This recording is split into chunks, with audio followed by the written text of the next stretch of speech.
Now, last time we talked about the heart of God, so sort of what He's looking for when we come to Him in prayer. Today, I want to talk about our heart when we are praying. Hey, it's Amber, wife, mother, type A child of God. Here are little things we look at everyday issues from a biblical perspective with one simple goal: to know and love God more. Thanks for listening.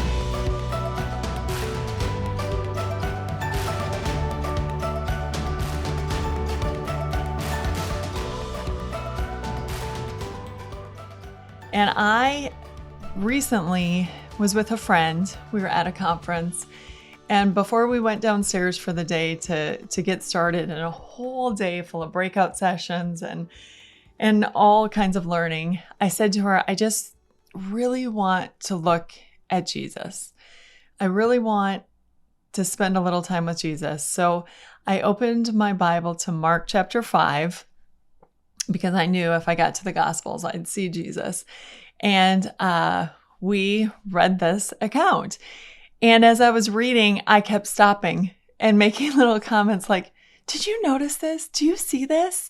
And it's kind of interesting because we've both been reading the same two books on prayer. So I've talked to you about Spurgeon's Prayer and Spiritual Warfare. The other book that we're both reading is On Our Knees by Phil Wickham, which is a more devotional style book. It's a 40-day journey into prayer. And so both of us were able to find correlations between the other books that we're reading and this account in Matthew chapter 5. I'm not going to read the entire account in Matthew chapter 5, but I do want to read a couple of different paragraphs so I can make some points. So starting at verse 21, we read this. When Jesus had again crossed over by boat to the other side of the lake, a large crowd gathered around him while he was by the lake. Then one of the synagogue leaders named Jairus came, and when he saw Jesus, he fell at his feet. He pleaded earnestly with him, "My little daughter is dying. Please come and put your hands on her so she will be healed and live." This is where I stopped, because notice Jairus' posture. We are told he fell at Jesus' feet. This was a synagogue ruler. So this is a man who had some authority. He was well known probably. And when he came to Jesus, he didn't sort of just tap him on the shoulder and say, "Hey, I've got something I want to run by you." He fell at Jesus' feet. And then we're told he pleaded earnestly with him. These are important words. The word earnestly means with sincere and intense conviction. So again, Jairus wasn't coming to Jesus like, "Hey, if you have time, or if you could point me to someone else." Jairus came to Jesus and pleaded with sincere conviction. Let me just ask you, how do you approach God in prayer? Are you sort of sitting on your bed or on your couch at the end of the day and saying, "Heavenly Father, I've noticed some things. I was wondering if you might think about maybe." I think maybe this is a great example for us. And maybe we have some things to learn from Jairus about coming to God earnestly. These things that we are struggling with, and just at this conference where I met so many of my friends, and we had a chance to talk, every conversation almost was a reminder of how much we have to pray about. In fact, there was one particular person who I had seen at another conference in July, and when I left that day, I was in tears. And I ran into her just as I was leaving. I was leaving the conference, like a half an hour early or something. I just kind of was overwhelmed with some things that I had seen and heard and what was taking place in my own life and struggles I was going through. And I was sort of leaving the conference and in tears. And she saw me and she stopped me and she's like, "Amber, what's up?" And I just poured out my heart to her.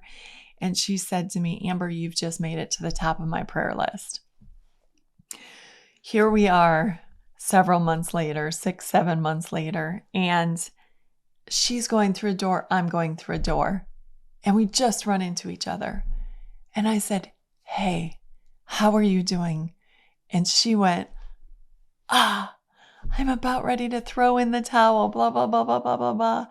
And I said her name, and I said, "You've just made it to the top of my prayer list."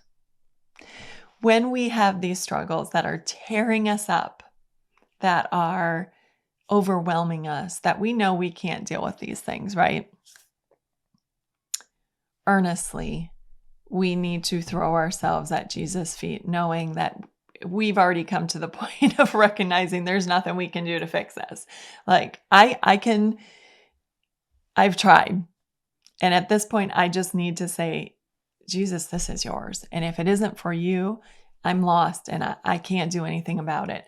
So Jairus was a great example, but this is just the first of 3 examples. So the second thing, that we already know that there was a large crowd, right? We were already told that in the first verse, a large crowd had gathered. Now Mark tells us again, a large crowd followed and pressed around him, and a woman was there who had been subject to bleeding for 12 years. She had suffered a great deal under the care of many doctors and had spent all she had. Yet instead of getting better, she grew worse. When she heard about Jesus, she came up behind him in the crowd and touched his cloak, because she thought, "If I just touch his clothes, I will be healed." With this woman, this is major desperation. I don't think we can truly comprehend the pain that's included in just a few sentences. She had suffered a great deal under the care of many doctors and had spent all she had. Just take that in. And it was 12 years worth. I'm pretty sure that a lot of us can relate to this in terms of we all have situations that we have prayed about, kept going back to the Lord. And instead of getting better, they only seem to be getting worse. And here she is, just one person in this throng of people that were following Jesus. And her thought was, if I can just get close to him and touch him, I will be healed. Now, Phil Wickham has this account in one of his daily devotions, and he mentioned, think of how daring this woman was, pressing through the crowd. You can almost see her, weaving in and out and keeping her eye on Jesus and just being like laser focused on, I have to get to him. She knew she was out of options. And when she was out of options and she saw Jesus, she had one goal and one goal open only, and that was to get to him. And I worry that, especially myself, and maybe you can relate to this too, I worry that sometimes we just keep exploring options. She had already been to many, many doctors, and she had spent all that she had. But we don't read that she went out looking for another job, or she went to a different town and asked them who the specialist was in her town. She finally came to that point where she was like, there is one person and one person only who can make me whole. And I am going to do everything in my power to get to him. Now, what if, and I'm not passing judgment here, I'm only speaking to myself. I'm telling you some of the conversation that I had with my friend. What if instead of pursuing every other option, we pursue Jesus wholeheartedly until we get to him? Like in the morning, at lunch, in the afternoon, like Daniel went 3 times a day to pray, or all throughout your day, just going back to Jesus, back to Jesus, back to Jesus. Lord, I know you are the only one who can heal me. I know you are the only one who can fix this situation. I am convinced, Lord, that you are my only hope. And that's why I am still asking, seeking, knocking. Do you know those words? I didn't know this, but years ago I found this out when I was studying the book of Matthew. And I was reading the People's Bible Commentary, and I heard that asking, seeking, knocking is progressively more aggressive. So, asking is just sort of like, yeah, hey, hi, can I get this? Whereas seeking is like, yeah, I'm going to find you and I'm going to ask you. But then knocking is like, I am not going away until you answer my prayer. And the assurance is that we are going to get something. When we pursue God like that, we will get something. Our prayers will be heard. They might not be answered in the way that we want them. Sometimes God gives healing in a way that we didn't want. So I had a good friend who was struggling with cancer, and it would go in remission and then would come back, go in remission, come back. And I prayed for total healing for her. In fact, I prayed for total healing for her until she went in the hospital the week that she died. And something kind of snapped in me then. And I was having this dialogue with God, like, God, I don't understand. I've been praying for total healing, and I know you don't have to give me what I want, but I was just in a bad place. And then I realized he was answering my prayer. He was about to give her total healing. She would be completely out of pain. She would be done suffering. This whole dilemma that I had been praying about for years was about to be over. Now, when I prayed for healing, I was thinking she'd be healed on earth and continue to serve the Lord for many years to come. But that's not what God decided. He gave her total healing in a way I didn't see coming. But still, he answered and he was good. So anyway, this woman, she gets to Jesus, she touches his cloak, and she is healed. Then in the meantime, some people came from Jairus' house, and they said, your daughter is dead. Why bother the teacher anymore? And then we hear this. Overhearing what they said, Jesus told them, don't be afraid, just believe. So here is this man who had come and fallen at Jesus' feet, like, I need your help. And Jesus is following him. And in the meantime, Jesus is interrupted by this woman who is healed. But that takes precious time away from going to help Jairus' daughter. And then the men come from the house and it's like, it's over. And at that moment, Jesus says, don't be afraid, just believe. And this speaks to me about our impossible situations. What is your posture in prayer when seemingly the door has shut and everything is impossible? Sometimes we look at that as, well, that's the answer. Clearly, this door has shut. There's no reason to keep knocking on it. God has answered my prayer and it is done. But it wasn't. And Jesus said, don't be afraid, just believe. To me, that's saying, don't be afraid when things look impossible.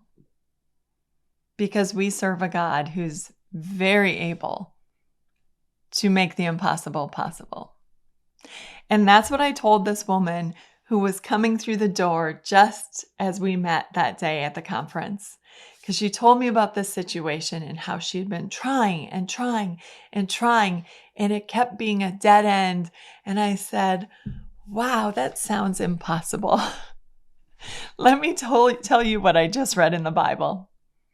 Jairus' daughter was dead.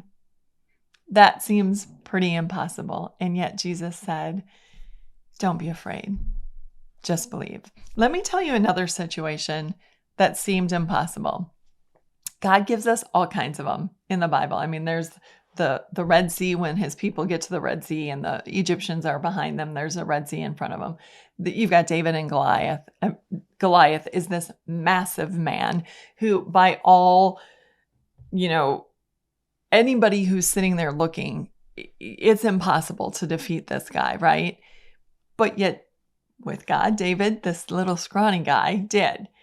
Well, there was another situation. We find it in 1 Chronicles 32. And the Assyrian army had come against Hezekiah. And they were massive. And Israel had nothing to stand on. This wasn't going to go well. And so this is what we read in verse 20 and 21. King Hezekiah and the prophet Isaiah, son of Amoz, cried out in prayer to heaven about this.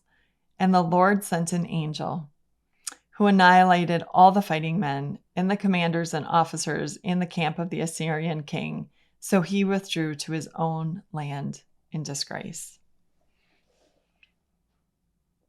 When you don't think you can do it anymore, when you're ready to throw in the towel, when the situation seems like it isn't even worth praying about anymore, just remember who God is and take Jesus' words to heart.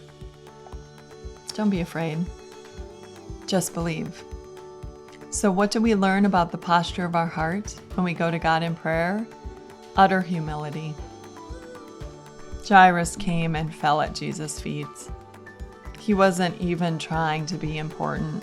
He wasn't trying to impress Jesus. He fell at his feet in front of all those people. He pleaded earnestly. That woman darted through a crowd of people and touched Jesus. We see perseverance, what it took for her to keep going, seeing Jesus and make her way through that crowd. And then we see believing God, even when it looks like we have no reason to do that. I hope you find that encouraging, because I know I did. This has been Little Things, because in God's kingdom, the little things are the big things.